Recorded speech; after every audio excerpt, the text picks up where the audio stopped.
Welcome back to the second episode of the LADE Show with Aaron Cohen and Lamar Odom. And let's get straight to it. What's up? Sunday night, the Lakers played the Blazers, and we'll skip to the end. The Lakers were up by 1, 30 seconds left, 18 seconds on the shot clock, and Russ. That's a bad shot. Can't take that shot. At the end of in the third quarter, that would be a good shot to get to 2 for 1. It was the end of the game. This is a bad shot. So after the game, he said it was a good shot, and Darvin Ham said it was a good shot at the end of the third quarter or end of the second quarter. It's good that his coach has his back, but that's a bad shot. Yeah, but he has his back, but at the same time, it was a bad shot. Yeah, he needs to know.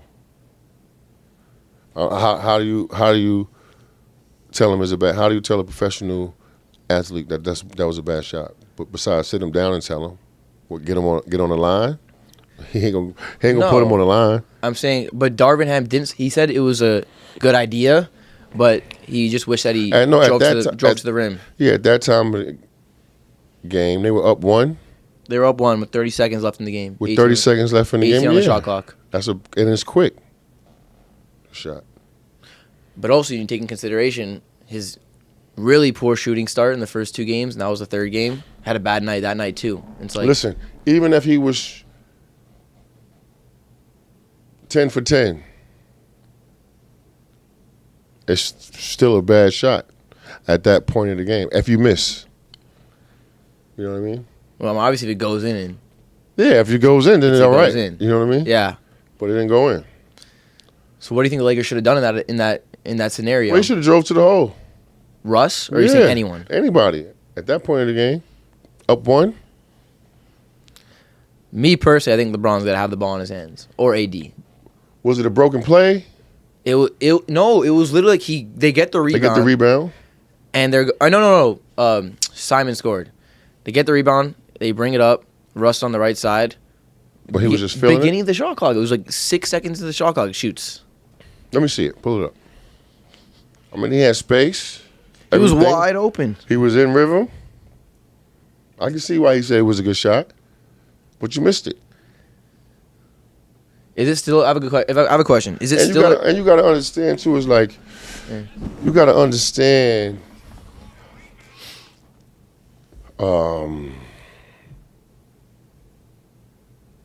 Risk and reward.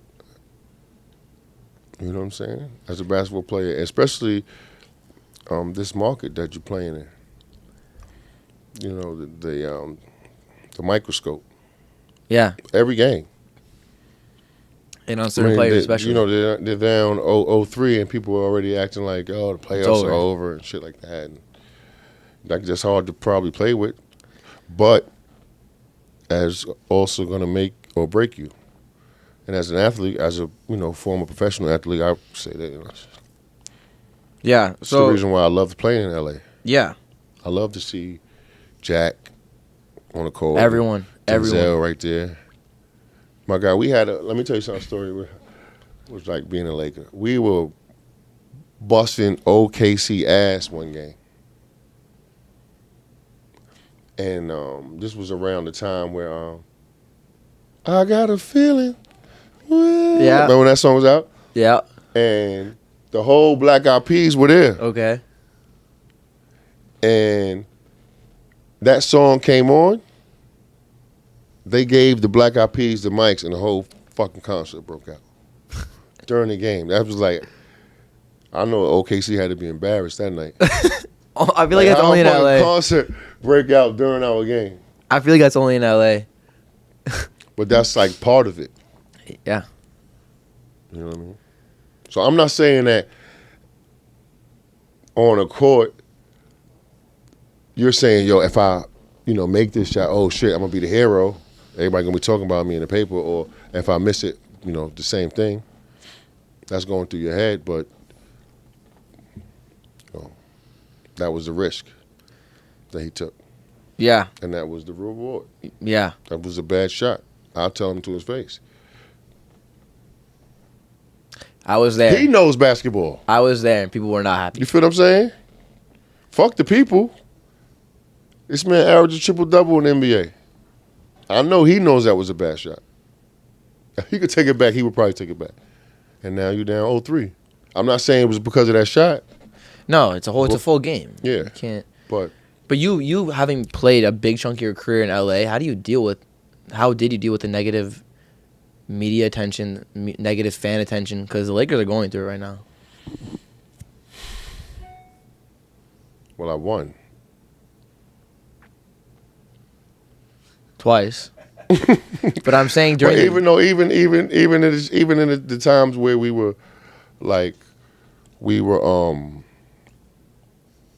before Powell, you know what I mean?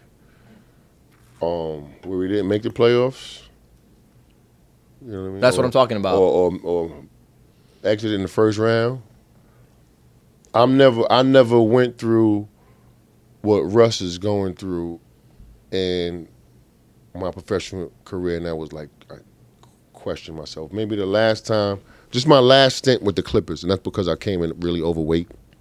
Okay. You know what I'm saying? Yeah. But as far as like me making a move and like really questioning it, it's like fuck it, I missed a shot or that play went wrong. I don't think anyone in NBA history.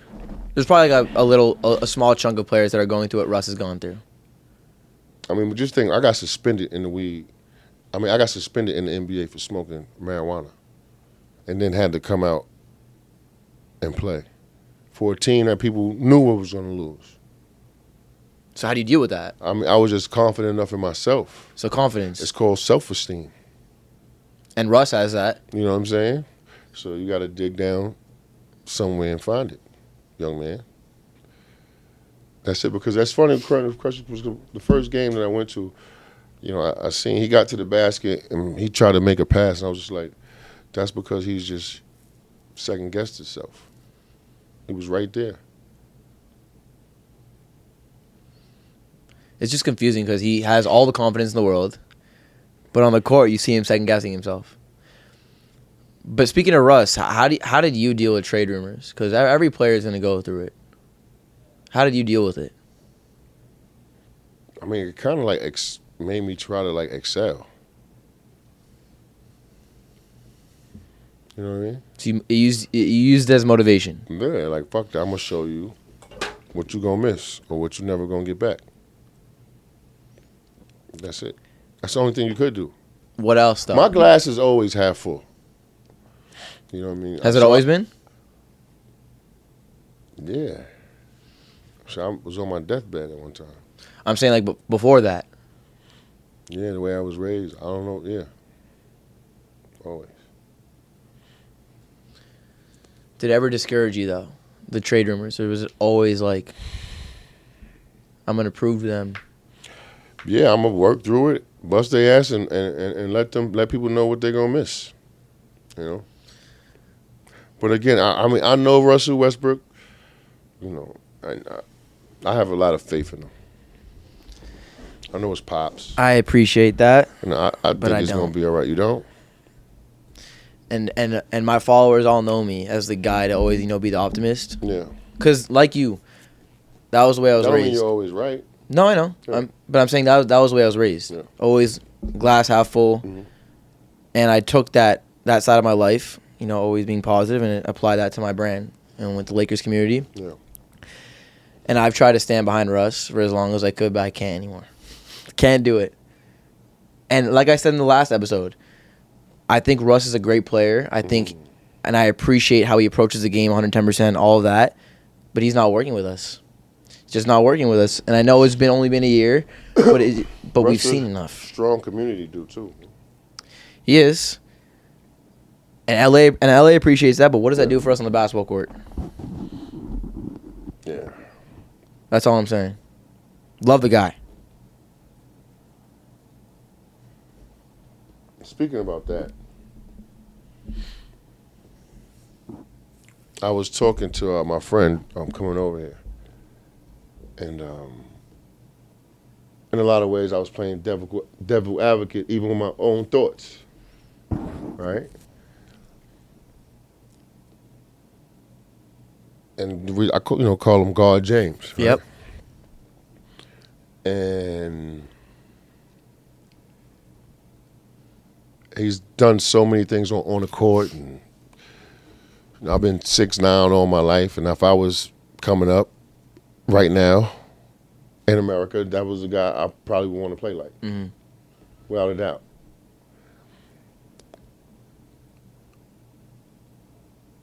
But sometimes you get caught up in people's greatness, right? And I think in the culture of basketball is probably going through that a little bit with Steph Curry, with the three-point shot. We talked about that a little bit last night.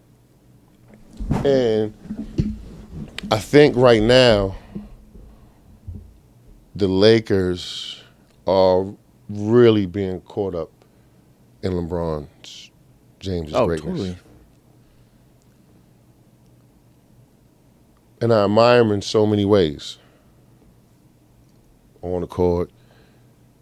The reason why he probably, in my opinion, why I probably would lean to him as the GOAT in today's time, what he's done off the court. So you talk about what he's done on the court, right? But like off the court, man has a school. His three boys, they probably got more money than me. So in today's time, as far as being an NBA player, being picked in today's time, bringing your boys along with you, nobody's ever going to probably surpass that. Along with his stats on the court. But I think that's hurting the Lakers with his relationship with Clutch Sports. Now, I know it's against the rules as an athlete to be an agent at the same time. But his partner runs Clutch Sports. So I would think he probably has a say-so on who. He got a big pull. He's got a big pull. And I look at the roster yesterday. I called you, right? Yeah, we spoke about it, yeah. It's like 7 guys on Clutch Sports. Yeah. On the Lakers. I'm like, hold up. Incredible way to play Monopoly. I tip my hat to it. Look up to it. In so many ways. That's like the real, the strongest business move. And he's probably the most strong. He's the most strongest athlete right now. And this is the Lakers. It's not like the Pistons. It's the Lakers. He's the strongest. When I think about that, he's the strongest athlete in sports. And he's not even getting any Clutch Sports money. What do you mean? Exactly. Against the rules. But I'm just saying, you know what I mean? These guys done everything. But right now, him playing Monopoly, that's kind of killing the Lakers. Because those Clutch Sports athletes, as far as the Lakers standards, they're really just NBA standards. And no disrespect to them, but I played in the NBA with Kobe, with some really good players. They would have to fight for positions to come off our bench. As far as from what I've seen, none of them standing out or they can't put the ball in the bucket. Do you see any alignment between Kobe's final years and LeBron's? Because everyone's like, oh, Kobe's final years, it's just farewell. We're not doing shit. No, because there's two different, the ways to the top was two different. They're going to go out differently. You know what I mean? It's hard to compare, greatness, right? It's I was just saying situation-wise. But, no. I don't think, you can speak better than me. No, LeBron's not retiring this year. No. Well, but I'm saying, we won't see that until he says, this is the end. Yeah, but there weren't. He says that, come on, it's going to be like a parade. Oh, yeah. At the end of every game, at the end of every arena, which yeah. he deserved. Of course. we're not gonna finish now, but we're gonna finish off with quick hitter questions. But now that we're on the topic, do you think LeBron has done enough for the Lakers organization to have his jersey retired His jersey retired? by the Lakers? I would say when he eclipses Magic and eclipses Kareem, if he does that as a Laker, then yes. But as of right now, just the one bubble championship, which a lot of people have an asterisk, which I don't know why they have an asterisk. All he did was play his schedule, which everybody else did. And had no escape. No players had any escape. You know what I'm saying? And he won. I think he should get a star for winning the championship in the bubble, because they were talking about how hard it was. Yeah. So he had to be in shape and mentally, you know what I'm saying, tight upstairs to win it. But you really think LeBron, because this is the Lakers. Yeah, and all he's done, I'll stand by that. When he passes Magic and Magic's assists and Kareem scoring in a Laker jersey, yes. Yeah, but I think that's a career accolade. That's not a Laker accolade. Like, I know he's passing Lakers, but like, yeah, but he did it in a Laker uniform. He's still gonna be. He did it in a Laker uniform, but like, I think if he get those two.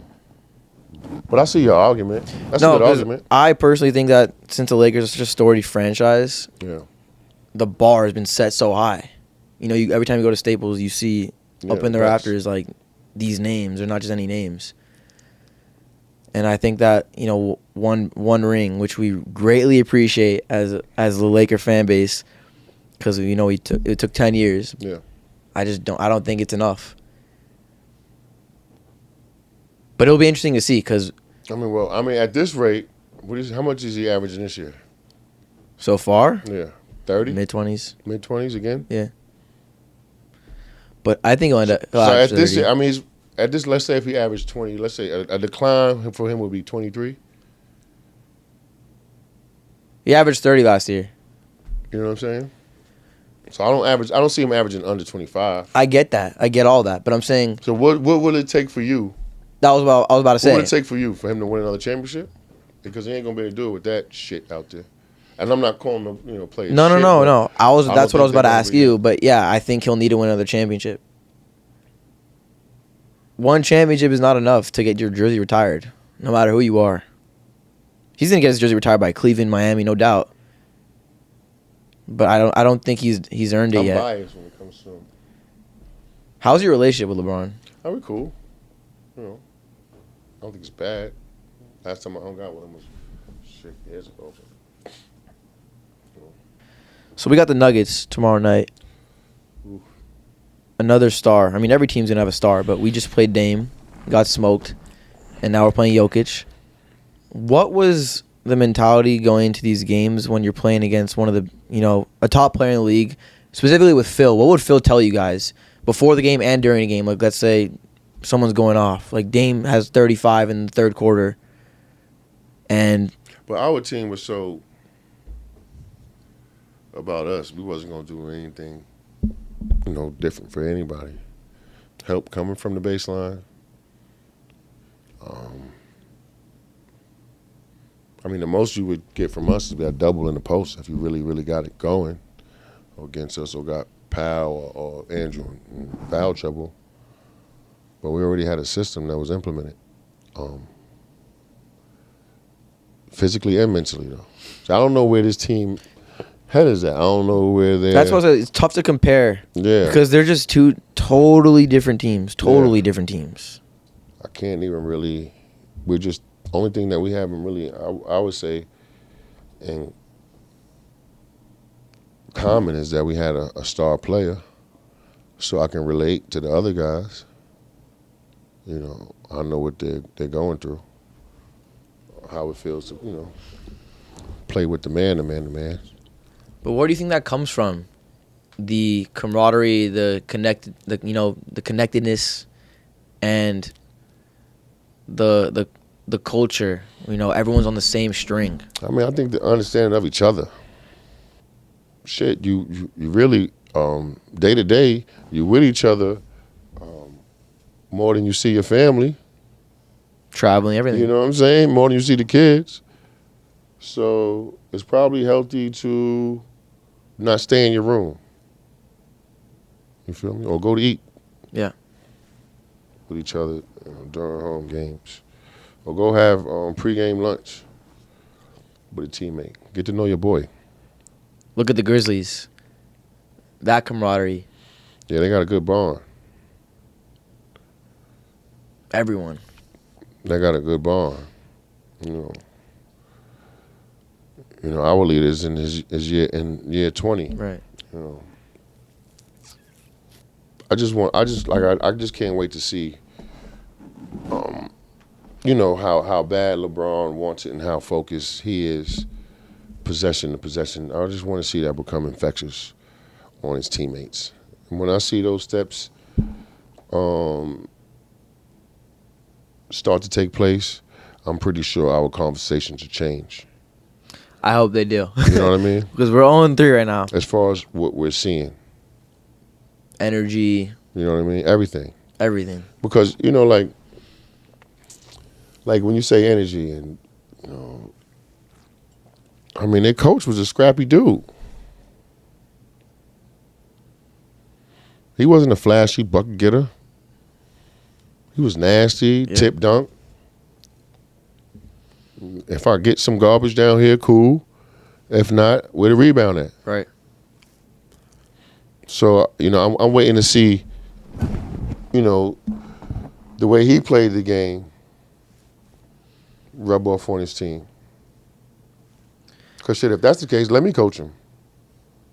I'm cool. They'll all get along with me. Yeah. But I think that's the biggest difference between Vogel and Ham. I think they can relate more to Ham. And it seems like he has a better grip over the Can't none of them beat me in 2K. Fuck, like. And we're going to run a triangle.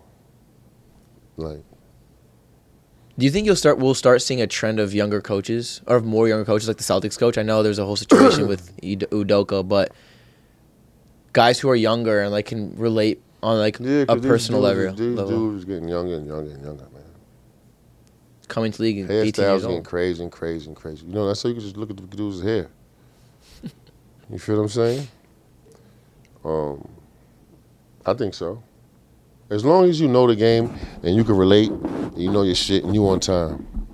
NBA is all about being on time.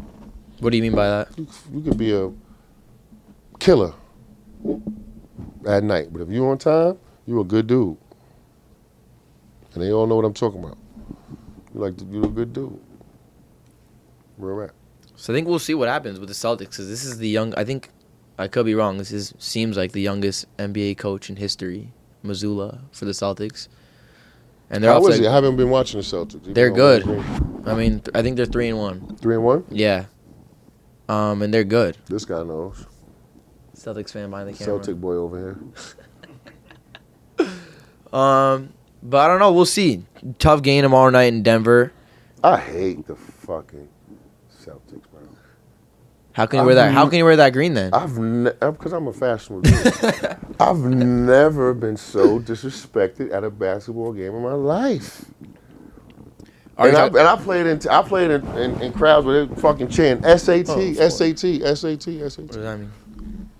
Like, you know what I'm saying? SAT, SAT. Really trying to hurt your feelings. You know what I'm saying? You probably heard it all. But Celtics are pretty good, though. That kid, Tatum and Brown, they could go. People forget. I mean, not Celtics fans don't forget, but they were able to get those picks with that trade. What trade? With KG, right? KG, Paul Pierce to the Wizards, right? No. Nets. They got those picks and turned it to Jaylen Brown and Tatum. So that's why people are like, yo, we should hold on to those picks. Oh, that's the minority though. Majority says trade the picks, but that's the other they side. Don't have this, but all right, they don't know the business then. You know what I'm saying? And they don't know that business because you say that, but then you should know why we struggling or why we going through,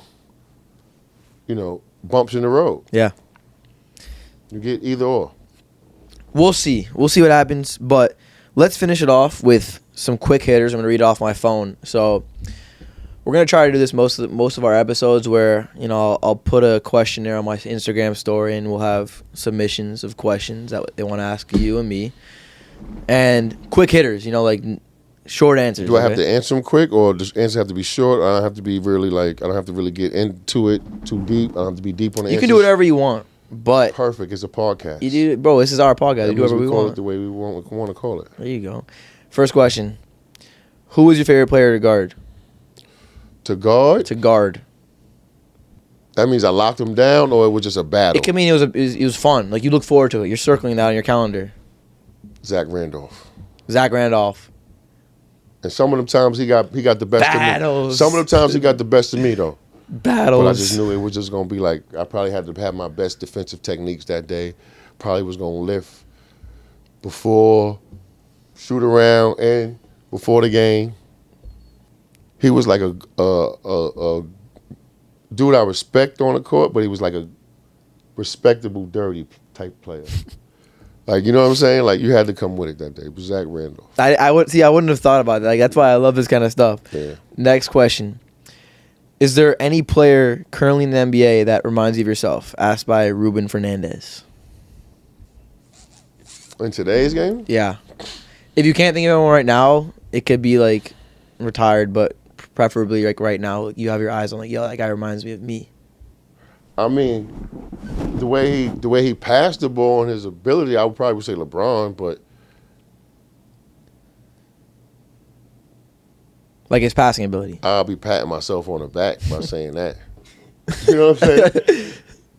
But that's what, if I was coming up, that's what I'd allow as my game after right now would be LeBron.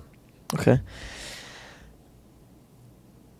Asked by Francisco Bernal, what is your top 5 all time? Players? I know it's a tough question. Kareem. Order or no order? No order. Okay. Kareem. Mike. Bean.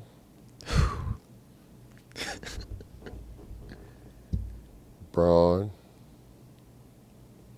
Magic or Bird. Either one. We're not gonna debate that. We'll let you guys do that. Yeah. But I like I that. mean, I heard Kareem. You know, I like that. I was watching Larry Bird footage last night. This motherfucker played the Portland Trailblazers. He bust their ass. I forgot how much he had. He bust their ass left-handed. Was he hurt? No.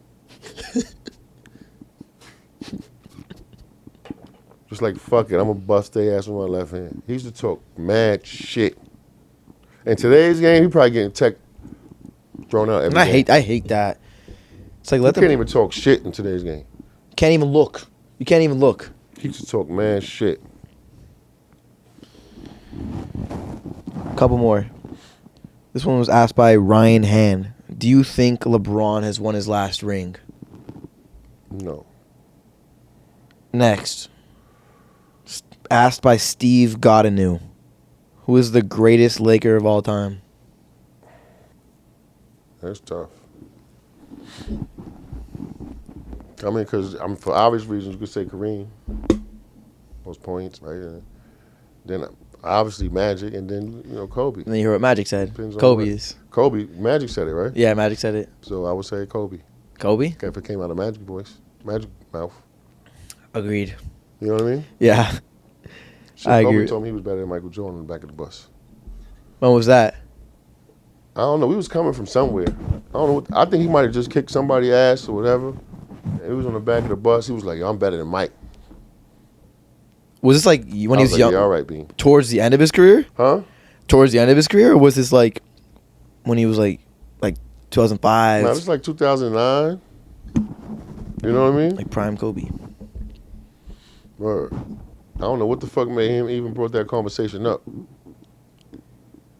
Do you recall like everything about that moment because that was the most asked question, and we'll talk about it a lot. Was he better than Michael Jordan? No, your favorite or one of your favorite Kobe stories. The most by far. Everyone wants to just hear these Kobe stories. Probably had to be the night this motherfucker.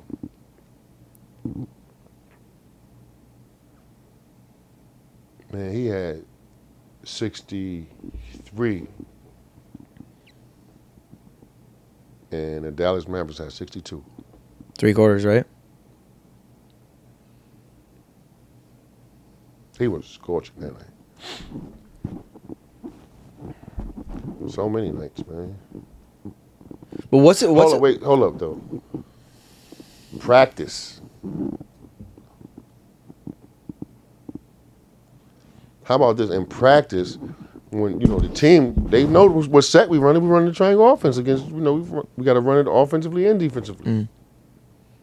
So in the NBA, in practice, like let's say if you score. Let's say in practice, if you score 10 times in practice, you had an amazing day. Like, you're gonna be running to the weight room to go, yeah, you had a fucking great day. I seen this motherfucker hit like 15 straight. Is he talking or no? Talking. What you think? I think yeah. Hell yeah, he talking. Hit like 15 straight in practice. Yeah, if you couldn't, if you couldn't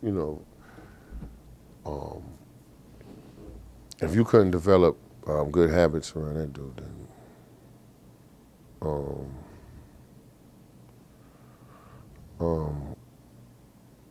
you didn't get it.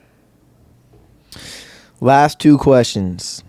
A couple people asked this one, but they want to know: can Aaron Cohen beat you in a one-on-one? Like I would say, how Magic Johnson answered that Kobe question, I would say ask Aaron Cohen. Ask Aaron Cohen. Who asked you that question? Okay, but yeah, obviously. But I think it would be fun if we did like a shooting contest. We could do that. Stay tuned. Last question. We could do that today. We could do one. No, we could do that. That's nothing. Stay tuned for that.